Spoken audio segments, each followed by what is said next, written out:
When I first started at uni, so in my first term, I was actually in a catered accommodation. So, and that was fine when I wasn't diabetic, but then when I became diabetic, it sort of became difficult to carb count,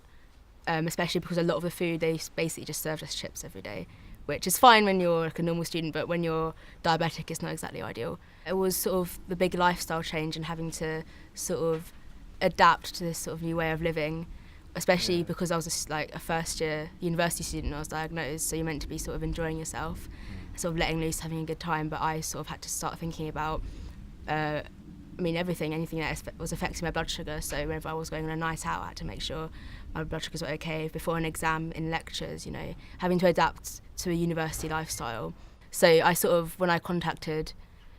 student services and I told them about my diabetes, and they said, would you prefer moving to a self-catered accommodation? They were really supportive in helping me sort of get all my stuff over, making sure like the flatmates I was going to be living with knew about my condition, and getting me a sort of mini fridge for my room to keep my insulin in, so I wouldn't have to keep it in the shared fridge sort of in the accommodation. So that was really good as well. I've had like a severe hypo before an exam once, and obviously that makes you feel,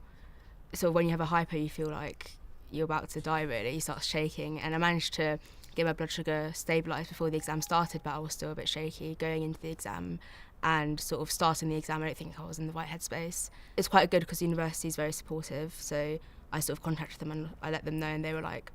if you end up doing badly in the exam then you can resit it without it counting as a resit, so it wouldn't be a formal resit, it was just going to be me redoing the exam under like no pressure. But I ended up doing okay in the exam anyway, so it was fine, but it was stressful at the time.